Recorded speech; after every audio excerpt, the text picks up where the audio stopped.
సంవత్సరాల తరబడి ఎన్ని మందులు వాడినా మీ మోకాల నొప్పులు తగ్గట్లేదా? ప్రాణ పెయిన్ క్లినిక్ లో అత్యాధునిక చికిత్స. హలో ఎంవిఎన్ కశ్యప్ గారు. హలో నాగరాజ్ గారు. జీవితానికి సంబంధించినటువంటి ప్రశ్న ఒకళ్ళు పంపించడం జరిగిందండి. క్వశ్చన్ ఒకసారి మీకు చదివి వినిపిస్తాను, మనకు ఏ విధంగా పంపించారు అనేది. జీవితంలో ఒక సమస్య పరిష్కారం అవ్వగానే మరొకటి తలెత్తుతూ ఉంటుంది. ఒక్కొక్కసారి అనేక సమస్యల మధ్యలో జీవిస్తూ ఉంటాం. ఇలా సమస్యలు అనుభవించడం, పరిష్కరించుకోవడం తప్ప జీవితం లేదా, ఇది విసుగ్గా ఉంది, ఎలా దీన్ని ఓవర్కమ్ చేయాలి అని అంటే ఆ క్వశ్చన్ని మన ఆడియన్సే పంపించడం జరిగింది. జీవితానికి సంబంధించినటువంటి ప్రశ్న. జీవితంలో ఎప్పుడు సమస్యలే వస్తున్నాయి, ఒక సమస్య అయిపోయిన తర్వాత ఇంకో సమస్య పరిష్కరించుకుంటున్నాం, ఇలా ఎన్ని రోజులు? ఈ క్వశ్చన్లో సమస్య ప్లేస్లో అవకాశం పెట్టి చూడండి ఎట్లుంటుందో. What an answer sir. జీవితంలో ఎప్పుడు అవకాశాలు వస్తున్నాయి, ఒకదాని తర్వాత ఇంకొక అవకాశం వస్తుంది, విసుగుపుడుతుందండి. నేనేదో ఒక పదం మార్చట్లేదు. ఈ వీడియోలో ప్రాబ్లమ్ సాల్వింగ్ దాని గురించి సైకాలజీలో ఒక టెక్నిక్ ఉందండి. దాన్ని రీఫ్రేమింగ్ అంటారు. రీఫ్రేమింగ్ అదంటే ఏంటి నేను చెప్తా, మొత్తం చెప్తా.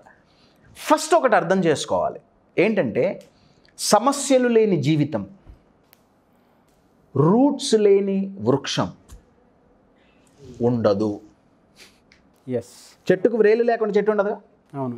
ఈ చెట్టుకి ఈ రూట్స్ పోషణ ఇస్తాయి. Your getting it? మనకొచ్చే సమస్యలు మనల్ని పోషించగలవు. వాటిని ఎలా యూజ్ చేసుకోవాలో తెలిస్తే, తెలియకపోతే పోషించవు, శోషిస్తాయి. సమస్యల నుంచి మనకి పోషణ కావాలి అంటే ఈ రీఫ్రేమింగ్ అనే టెక్నిక్ ఉపయోగపడుతుంది. రీఫ్రేమింగ్ అంటే ఏంటంటే, ఇప్పుడు నేను రెడ్ అన్నాను అనుకోండి, నార్మల్గా నేను ఇప్పుడు రెడ్ అనగానే మీకు ఏం గుర్తొస్తుంది? మైండ్లో వెంటనే రెడ్డే గుర్తొచ్చింది. రెడ్కి సంబంధించిన ఏమన్నా అసోసియేషన్స్? నాకైతే చెప్పొచ్చా లేదా, అంబులెన్స్ గుర్తొచ్చింది. అంబులెన్స్, పోలీస్ సంబంధించిన సిగ్నల్. మీరు అన్నట్టు కొంతమందికి రెడ్ అనగానే డేంజర్, రైట్? కొంతమందికి రెడ్ అనగానే ప్రాబబ్లీ ప్రేమ. అవును. నాకైతే ఆపరేషన్ థియేటర్. నా ఒక్కొక్కళ్ళ మైండ్లో రెడ్ అనేది ఒక్కొక్క రకంగా ఫ్రేమ్ అయింది. అవును కదండి, ఫ్రేమ్. ఈ పదం బాగా గుర్తుంచుకోండి, రైట్? రీఫ్రేమింగ్ అంటే ఏంటంటే ఈ ఫ్రేమ్ని మార్చటం. ప్రాబ్లం అనగానే, సమస్య అనగానే యూజువల్గా మైండ్లో నెగిటివ్ ఫ్రేమ్ ఆఫ్ మైండే వస్తుంది. ఎస్, ట్రూ అండి. You're getting my point? Yes. I will give you an example. నేను మీ దగ్గరకు వస్తా, నాగరాజ్ సమస్య వచ్చింది అనగానే యూజువల్గా మైండ్ నెగిటివ్గానే రియాక్ట్ అవుతుందిగా. అవును, మా సమస్య మళ్ళీ వచ్చిందా, ఇప్పుడే ఒకటి సాల్వ్ చేశా. వర్సెస్ నేను మీ దగ్గరకు వచ్చి, నాగరాజ్ అద్భుతమైన అవకాశం. అవకాశమా? బాడీ లాంగ్వేజ్ మారిపోయింది చూసారా? దీన్ని ట్రాన్స్ఫర్మేషనల్ వొకాబులరీ అంటారండి. ప్రతి పదానికి మన మైండ్లో ఒక ఫ్రేమ్ ఫిక్స్ అయి ఉంటుంది, ఒక మీనింగ్ ఫిక్స్ అయి ఉంటుంది. ప్రాబ్లమ్స్ లైఫ్లో ఉండకుండా ఉండవు. ప్రాబ్లమ్స్ వస్తే పారిపోకుండా దాన్ని ఎలా సాల్వ్ చేయాలన్నదే మన ఫోకస్ అండి. అలా చెయ్యాలి అంటే ప్రాబ్లమ్ సాల్వింగ్ అనేది చాలా మంచి స్కిల్, దాని గురించి తర్వాత మాట్లాడుకుందాం. ఫస్ట్ అలా అవ్వాలి అంటే మైండ్లో ప్రాబ్లం మీద ఒపీనియన్ మారాలి. ఓకే ఆడియన్స్, మీరు ఇమేజ్ చూడండి. నాగరాజ్ గారు, మీకు ఇమేజ్లో ఏం కనిపిస్తుంది? ఇండికేషన్ అంటే యారో మార్క్ ఒకటి కనిపిస్తుంది. కొన్ని ఐకాన్స్ లాగా ఉండేటువంటి, కొన్ని ఐకాన్స్ లాగా, కొన్ని సింబల్స్ కనిపిస్తున్నాయి కదండి. దీంట్లో ఒక టోపీ ఉందండి, ఒక హ్యాట్. ఓకే, ఇక్కడ హ్యాట్ ఉంది. రైట్ నా మీకు ఇందాక హ్యాట్ కనపల్లా, నేను హ్యాట్ ఉంది అనగానే మీ మైండ్ ఫ్రేమ్ మార్చుకుంది. అవును కదండి. నెంబర్ 1. నెంబర్ 2, నా దీంట్లో ఫ్లై అనే ఒక పదం దాగుందండి, కనిపిస్తుందా చూడంగానే? ఫ్లై కొంచెం పరీక్షించి చూడాలి. కొంతమందికి చూడంగానే ఫ్లై కనిపించి ఉండొచ్చు, రైట్?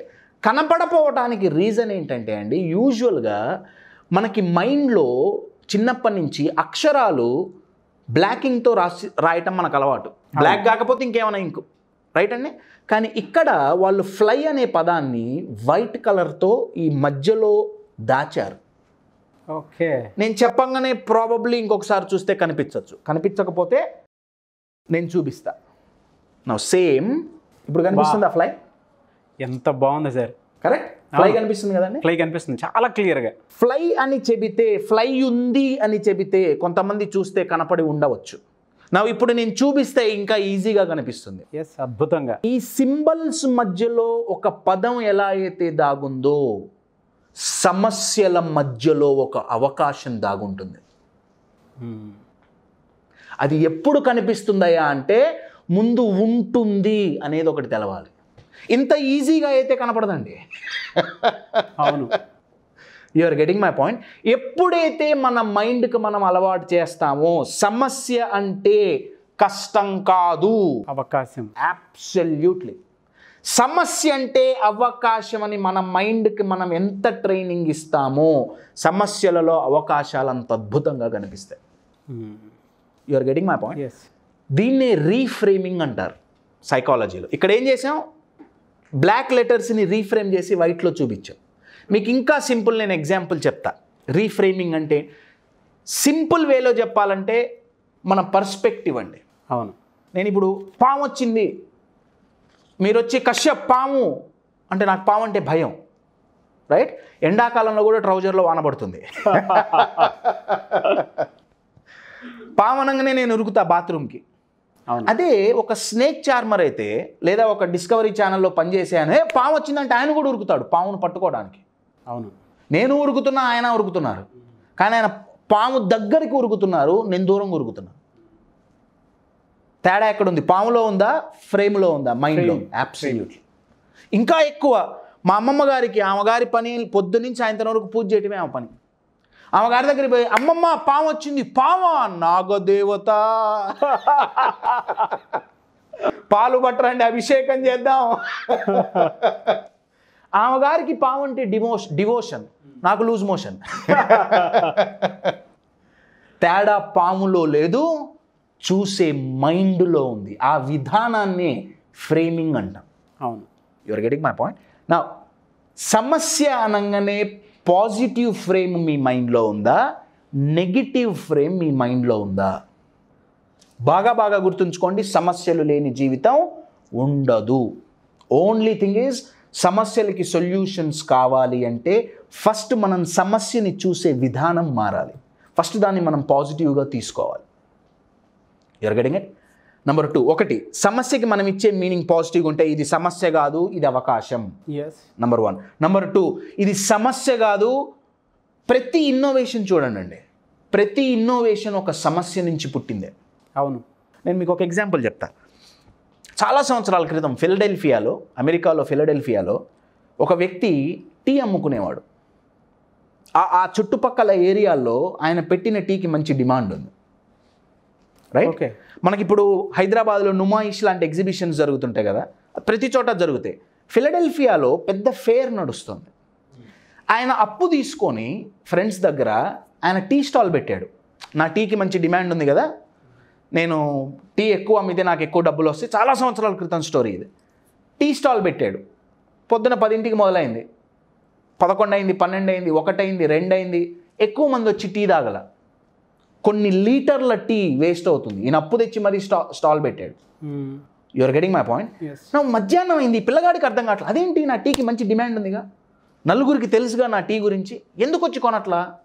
ఆయన కొంచెం సేపు కూర్చొని ఆలోచిస్తే ఆయనకు అర్థమైంది ఏంటంటే, హాట్ సమ్మర్ అండి. హాట్ సమ్మర్లో మధ్యాహ్నం పూట టీ ఎంతమంది తాగుతారు? ఇది వేడిగా ఉందిగా. అవును.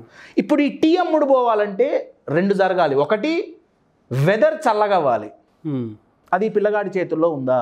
ఆ పిల్లగాడు ఏమన్నాడంటే, వెదర్ని నేను కూల్ చేయలేను, చల్లగా చేయలేను. టీని నేను చల్లగా చేయొచ్చా? ఇప్పుడు మనం కాఫీ డేలలో షాపుల్లో పోయి చాలా సింపుల్గా ఒక 100 రూపాయలు ఇచ్చి ఐస్ టీ తాగుతున్నాం. ఐస్ టీ ఫస్ట్ ఇన్వెన్షన్ ఇలా జరిగింది. ఆయన ఏం చేశాడంటే, ఓకే నా టీని నేను చల్లగా చేయొచ్చు. బయటికి పోయి ఐస్ కొనుక్కొచ్చాడు. ఐస్ కొనుక్కొచ్చి టీలో వేసాడు. ఇప్పుడు ఐస్ టీ వేరండి. ఆయన ఒక పోస్టర్ పెట్టాడు, first time in the history of the world a tea which is cold, would you like to sip a new tea? Ice టీయా అందరూ వచ్చారు. సోల్డ్ అవుట్ అండి. True incident. You are getting my point. ఈ అబ్బాయి అది చేయటానికి కారణం, first సమస్య రాగానే భయపడలేదండి. సమస్యలో నాకు ఒక అవకాశం ఉంది. ఇట్లాంటివి కొన్ని వందల ఇన్సిడెంట్లు ఉన్నాయి, కొన్ని వందలు. In short my dear friends, సమస్యలు లేని జీవితం, వేళ్ళు లేని చెట్టు ఉండదు. నంబర్ 1. నంబర్ 2, మీ సమస్యలకు పరిష్కారం మీకు దొరకాలి అంటే ఫస్ట్ సమస్యల్ని పాజిటివ్ ఫ్రేమ్లో చూడొద్దు, నెగిటివ్ ఫ్రేమ్లో చూడండి. నంబర్ 3, ఇందాక చూపించినట్టు దీంట్లో ఒక పదం ఎలా అయితే దాగుందో, ప్రతి సమస్యలో సొల్యూషన్ దాగుంటుంది. వెతకాలి. సమస్యల నుంచి పారిపోవద్దు, సమస్యలలో అవకాశాలు వెతుక్కోండి. మీ ఎగ్జాంపుల్ అయితే నిజంగా అంటే ఏ విషయాన్నైనా సరే డీప్ సెన్స్తో చూస్తే అది అవకాశంగానే మారుతుంది. అబ్సల్యూట్లీ. దాంట్లో ఎప్పుడు అది సమస్యలా మనకి కనిపించదు. మళ్ళీ ఎగ్జాంపుల్స్ తీసుకొచ్చారు సార్, చాలామందికి ఉపయోగపడేటువంటిది.